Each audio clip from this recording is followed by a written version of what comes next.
Welcome to our channel AJ pharmacy. आज हम लोग ह्यूमन एनाटॉमी एंड फिजियोलॉजी का वो फर्स्ट पार्ट में पढ़ने जा रहे हैं, जिसमें कि हम लोग को आज ऐसा नॉलेज प्रोवाइड होगा जिसके थ्रू आज हम लोग उस चीज़ के बारे में जानकारी लेंगे जिसके थ्रू आज हम लोग पूरे विश्व को बहुत ही आराम तरीके से देख पा रहे हैं। उसमें आखिर किस किस तरीके के चेंजेज आ रहे हैं उससे हम लोग आज फील कर पा रहे हैं।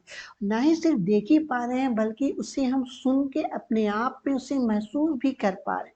यानी कि टोटल अबाउट सेंस ऑर्गन की जिससे हमें सेंस प्रोवाइड हो रहा है, जिससे हम किसी चीज़ को फील कर सकते हैं, जिससे हम किसी चीज़ को देख के उसके बारे में नॉलेज गेन कर सकते हैं। आज हम उसी चीज़ के बारे में पढ़ेंगे और साथ ही साथ जो इन चीज़ों को प्रोसीड करवाने वाला है उसे हम लोग एसोसिएटेड नर्व्स में देखेंगे। इस एसोसिएटेड नर्व्स में हम लोग उन सारी चीज़ों के बारे में डिस्कस करेंगे जिससे कि आज कोई बॉडी सिस्टम परफॉर्म हो रहा है, चाहे वो आई बॉल का मोशन होना, चाहे हमें एक खाने के बारे में किस तरीके से हम किसी चीज़ को मैस्टिकेट कर पा रहे हैं, किस चीज़ को हम देख पा रहे हैं, कैसे हम किसी आई बॉल को एक जगह से दूसरी जगह मूव करवा पा रहे हैं। उन सभी नर्व्स के बारे में आज हम इस लेक्चर में पढ़ने की कोशिश करेंगे। आइए एक एक करके हम लोग पहले देखते हैं कि आखिर किस हिसाब से हम लोग किसी भी चीज़ को देख पाते हैं। तो उसे हम लोग सबसे पहले देखते हैं आई। तो आई हमारे बॉडी पार्ट्स का वो ऑर्गन है, वो सेंस ऑर्गन है, ये हम कह सकते हैं बहुत ही सेंसिटिव ऑर्गन्स है जिसके थ्रू आज हम पूरे विश्व को बहुत ही अच्छी तरीके से एनालाइज कर सकते हैं।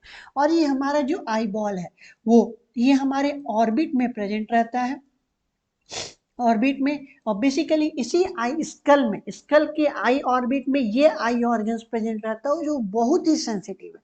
हमारे स्नीजिंग में सबसे ज़्यादा सेंसिटिविटी इसी की होती है, तभी हम कोई चीज़ छींकते हैं तो सबसे पहले हमारा आँख ही बंद होता है। क्यों? क्योंकि वो काफ़ी ज़्यादा सेंसिटिव। अगर इस पर हल्का सा ज़्यादा प्रेशर हो तो शायद इसमें किसी न किसी प्रकार का डिजीज प्रोन हो सकता है। तो आइए वही चीज़ यहाँ पे लिखा हुआ है कि हमारा our paired eyes are located in socket of the skull called orbit. A brief account of structure and function of the human eye is given in the following way. जैसे adult human eyeball ये एक spherical structure होता है और इसमें most probably 3 layers होते हैं। सबसे अंदर से हम बाहर की तरफ जाने की कोशिश करेंगे, राइट। और जो सबसे अंदर है वो हमारा कोरॉइड है, फिर उसके बाद आएगा आपका स्क्लेरा, फिर जो सबसे ऊपर जो नजर आएगा कॉर्निया। इन सभी में सबसे जो ज्यादा वस्कुलराइज होते हैं, हम लोग अक्सर देखते हैं कि कैटेरेक्ट की सर्जरी सुनते हैं, कॉर्निया का रिप्लेसमेंट देखते हैं। क्या है कारण? कारण यही है कि इन सभी में जो कॉर्निया है, कॉर्निया बिल्कुल इसमें कोई वस्कुलर ऑर्गन्स है ही नहीं, ब्लड वेसल्स है ही नहीं, इसलिए हम उसे बहुत ही आराम से सर्जरी के थ्रू उसे रिमूव करके या रिप्लेस करके अपने आंखों को सही कर पाते। बट वही स्क्लेरा हुआ, कोरॉइड हुआ, ये एक ऐसे लेयर्स हैं जिसमें कि ब्लड वेसल्स काफ़ी ज़्यादा मात्रा में प्रेजेंट रहते हैं और ये हाईली वस्कुलराइज ऑर्गन्स हैं। तभी कोई चीज़ हेल्दी नज़र आने के कारण ये भी एक साफ से हमें नज़र आता है। और साथ ही साथ इसकी बेनिफिट ये है कि अगर हम कोई डिजीज़ देखते हैं, डिजीज़ में देखते हैं सबसे पहले हम लोग आईलिड्स को ही देखते हैं। क्यों देखते हैं? क्योंकि ये लोग वस्कुलराइज हैं। अगर ये एक ऐसा हमारा कह सकते हैं कि आई ना सिर्फ देखने के लिए है बल्कि किसी डिजीज को इजीली डिटरमाइन हम लोग उसी आई के थ्रू देख सकते हैं कि कहीं ये डेंस तो नहीं हो गया, कहीं ये लाइट तो नहीं हो गया, कहीं ये एक ऐसा पार्ट है यहाँ पे आप किसी भी डिस्ट्रक्शन को बहुत इजीली बेसिस पे देख सकते हैं। आप देखिए कि हल्की सी भी चोट से हमारी आंखें लाल हो जाती है। क्यों? क्योंकि हाईली सेंसिटिव ऑर्गन है। इसे अगर इसके ब्लड फ्लो को डिटरमाइन कर दिया जाए तो शायद आज हम लोग कोई भी डिजीज को बहुत ही इजीली बेसिस पे देख सकते हैं। आइए उसे हम लोग एक एक करके देखते हैं। जैसा मैंने कहा कि जो एक्सटर्नल लेयर्स हैं वो डेंस कनेक्टिव टिश्यू है एंड इज कॉल्ड एक्सक्लेरा। फिर उसके एंटीरियर पोर्शन में बात करें तो कॉर्निया, और जो मिडिल लेयर है वो हमारा कोरॉइड है। और यही कोरॉइड लेयर जो है वो हमारा आगे चल के एक्सटेंड करके सीलियरी बॉडी में कन्वर्ट होता है जो कि लेंस रखता है, लेंस को हैंड ओवर किया रहता है। Itself continues forward form a pigment and opaque structure called the iris which is visible colored portion of the eye. The eyeball contains a transparent crystalline lens which is held in place by ligament attached to the ciliary body. In front of the lens, the aperture surrounded by the iris is called the pupil. The diameter of the pupil is regulated by the muscle fiber of iris. आइए इसी चीज को हम लोग इस diagram से देखने की कोशिश करते हैं। जैसा मैंने कहा था कि जो हमारा इंटीरियर पोर्शन होगा वो कॉर्निया होगा, इसके अंदर एक्वस चैम्बर होगा, जस्ट लेंस के अंदर विट्रस ह्यूमर रहेगा जो विट्रस चैम्बर से डिनोट किया जाएगा। ये एसोसिएट, जैसे ये कोरॉइड है, देखिए ये कोरॉइड लेयर है और ये हाईली वस्कुलराइज जैसा मैंने कहा था, तो इसमें फोविया भी होगा, ब्लाइंड स्पॉट भी होगा, ऑप्टिक नर्व भी होगा और साथ ही साथ स्क्लेरा और कोरॉइड तो है ही। अब इसमें फोविया की क्या बात है, फोविया एक ऐसा ऑर्गन है जहाँ पे ब्लाइंडनेस होता है। यहाँ पे अगर आप देखते हैं तो यहाँ पे किसी प्रकार का कुछ ऐसा सेंसेशन नहीं होता, बिल्कुल येलोइश कलर का ये फोविया होता है। और ब्लाइंड स्पॉट पे किसी प्रकार का कोई भी ऑप्टिक नर्व प्रेजेंट ही नहीं होता है। ठीक है, आप देखिए ये बिल्कुल, ये साइड बिल्कुल ऑप्टिक नर्व के आगे है। अब ये बात होता है कि आखिर हमें नजर कैसे आता है, लाइट आखिर क्या करता है। लाइट जैसे यहाँ से पास आउट करेगा, लेंस इसे डाइवर्ट करेगा और सीधे ये रेटिना के पास लेके जाएगा, just like this, sorry just like this. ये रेटिना पे आएगा जिसके कारण जो ऑप्सिन है वो रोडोप्सिन में कन्वर्ट होगा, जिसके कारण इंपल्स जनरेशन होगा और यही इंपल्स जनरेट होके इस ऑप्टिक नर्व के थ्रू होके हमारे पर्टिकुलर साइट ऑफ ऑर्गन, जिसको ऑक्यूलोमोटार कहते हैं, ocular organ of the brain में जाके अपने आपको नर्व्स को इंपल्स करेगा, इंड्यूस करेगा और जिसके कारण हमें सेंसेशन प्रोवाइड होगा। यही चीज यहाँ पे मैंने लिखा है, the light rays in visible wavelength focused on the retina through the cornea and lens generated potential impulse in rods and cones जो कि रेटिना में प्रेजेंट होंगे as the photosensitive compound in the human eye is composed of opsin and retinal. Light induces dissociation of retinal from opsin resulting in the change in the structure of the opsin। जैसा मैंने कहा कि opsin में changes हुआ, this causes membrane permeability changes, as a result potential difference are generated in the photo receptors, यही signal generate करेगा action potential को जो ऑप्टिक नर्व के थ्रू जाके हमारे विजुअल कॉर्टेक्स एरिया में जाएगा और फाइनली हमें मेमोरी या एक्सपीरियंस को रिकॉग्नाइज कर सकता है। सो अल्टीमेटली हमारा जो भी आई सिस्टम है वो इसी नॉर्मल फिजियोलॉजी पे वर्क करता है। अगर हल्की सी भी आप देख सकते हैं इसे इंपल्स जनरेट करने का, ऐसे तो ये रिलैक्स फॉर्म में, बट जैसे इनको इंपल्स मिला, इंपल्स जनरेशन क्या हुआ यहाँ पे सोर्स, तो लाइट हुआ। यही लाइट है जिसके कारण रेटिना में चेंजेज आया था, यही लाइट है जिसके कारण आज हम लोग किसी भी चीज को देख पा रहे हैं, रिफ्लेक्शन किसी चीज को देख पा रहे हैं। तो आइए आज हम लोग इसके बारे में तो पढ़े ही पढ़े, आज इसके बारे में भी डिटरमाइन करते हैं कि आखिर हमें सुन कैसे पाते हैं किसी चीजों को। वही चीज होते हैं हमारी ईयर। ईयर में मोस्ट प्रोबेबली 3 पार्ट्स होते हैं, इसमें मिडिल ईयर होते हैं, सबसे पहले outer ear, then middle ear, then associated with the inner year.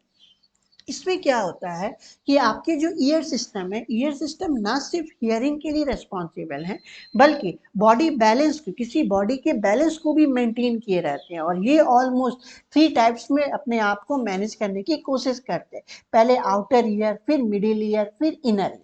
Outer ear में आपके पिना रहते हैं, एक्सटर्नल ऑडिटर, जो भी इंपल्स जनरेट हुआ वो सीधे ऑप्टिक नर्व, जो भी हमारा ईयर कैनाल के थ्रू नर्व जनरेट हो रहे हैं वो उसमें जाके वो ट्रांसमिट करेंगे। यही पिना जो है वो सारे वाइब्रेशन को कलेक्ट करता है, air which produces sound.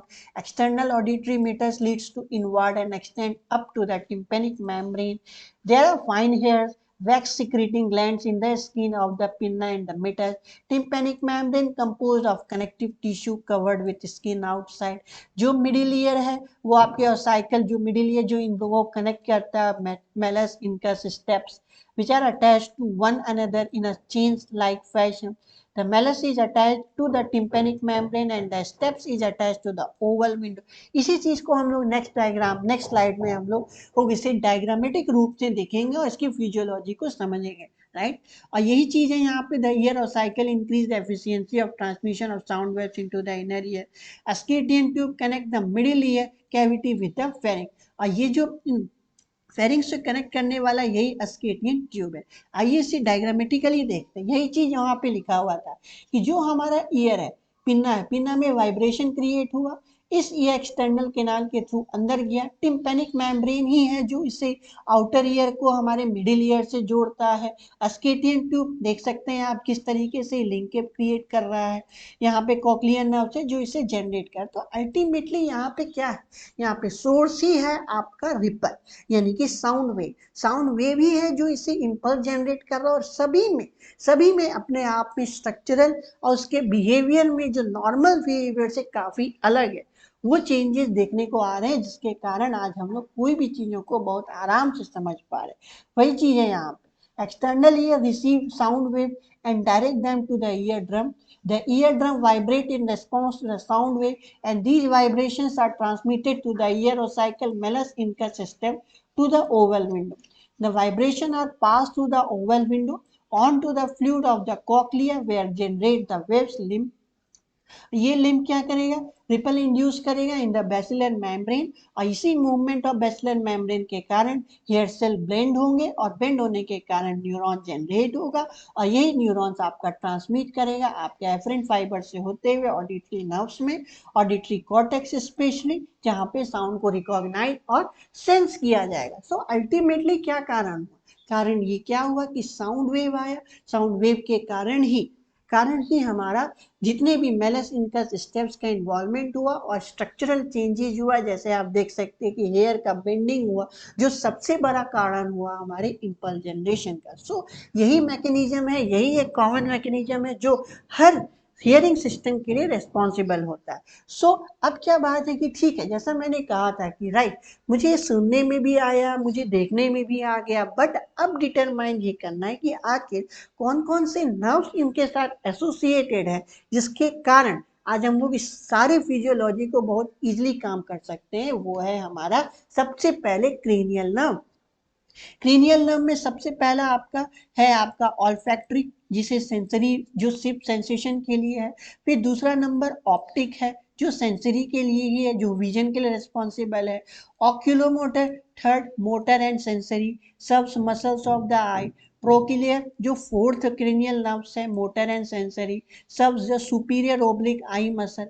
Trigeminal, आपका मोटर और सेंसरी दोनों के लिए रिस्पॉन्सिबल है, इसे मिक्स्ड नर्व भी कर सकते हैं, जो कि फेस और माउथ मसल मेस्टिकेशन। फिर है आपका सिक्स्थ में abducens, motor and sensory, lateral rectus eye muscle, facial, motor and sensory muscle, facial expression, lacrimal gland, salivary gland.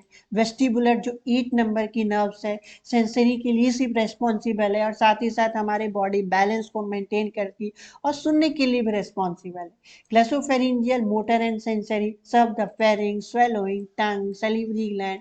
Vagus, motor sensory, visceral organs, parasympathetic visceral organs. Accessory में motor and sensory, serves and muscle that moves head, neck, shoulder. Hypoglossal, motor and sensory, serves muscle to time. इसका मतलब ultimately क्या है, जैसे मैंने कहा था कि हर चीज के लिए एक स्पेसिफाइड नर्व्स है जो हर काम को कर, जैसे आप देख सकते हैं ऑल्फैक्ट स्मेल करने के लिए, ऑप्टिक विजन करने के लिए, ग्लैसोफेरिंजियल हमारे टंग में स्वेलोइंग प्रोवाइड करने के लिए। सो ये सब एक बेसिकली काम है जो हम लोग डे टू डे काम करते हैं, और इन सभी से रिलेटेड ये नर्व्स हैं। प्लीज इसे जो आप लर्न करेंगे वो इसी ऑर्डर में लर्न कीजिएगा, तभी आपको बेनिफिट भी हो सकता है। अब आइए, इससे जो सबसे स्पेशल नर्व्स है जो हमारे स्पाइनल नर्व्स है। स्पाइनल नर्व, आप इसमें सबसे बेसिक स्ट्रक्चर आप यही देख सकते हैं कि ये नर्व्स ब्रेन से स्टार्ट हो रहा है। देखिए, ब्रेन से, जैसे मैंने पिछले स्लाइड में बताया था कि 2 पार्ट होते हैं किसी भी सेंट्रल नर्वस सिस्टम के, एक ब्रेन और स्पाइनल कॉर्ड। ब्रेन से एसोसिएटेड जो हमारा स्पाइनल कॉर्ड है, अब इससे आप देख सकते हैं हर बॉडी पार्ट्स में, चाहे वो अपर पोर्शन हो, मिडिल पोर्शन हो, हमारा एब्डोमिनल पोर्शन हो, सभी से रिलेट कर रहे हैं। देखिए, और यही कारण है कि ये एक ऐसा प्रोमिनेंट पैसेज हो जाता है जो सेंट्रल नर्वस सिस्टम को डायरेक्टली नर्व्स प्रोवाइड करेगा। तो ये जो क्रेनियल नर्व्स हैं वो 31 इन नंबर्स होते हैं, जिसमें जो सर्वाइकल, देखिए इनका अरेंजमेंट भी वही है, सर्वाइकल, थोरेसिक, लंबर, सैक्रल, कोसिजियर, जो कि 8 pair cervical, 12 pair thoracic, 5 pair lumbar, 5 pair sacral और 1 पेयर आपका कोसिजियल होता है। सो अल्टीमेटली हम लोगों ने ये देखा कि सेंट्रल नर्वस सिस्टम से जो एसोसिएटेड नर्व्स हैं उनका काम भी यूनिक है, और इनकी जो नाम है वो भी यूनिक है, इन्हीं नाम से उनके हर फिजियोलॉजी के बारे में पता चल रहा है। So this is all about the nerve and associated nerve. जो आज बॉडी सिस्टम में जितने भी काम पॉसिबल हैं वो इन्हीं के थ्रू काम हो रहे हैं। So thank you so much. हमारे चैनल को ज़्यादा से ज़्यादा लाइक एंड सब्सक्राइब करें। Thank you so much.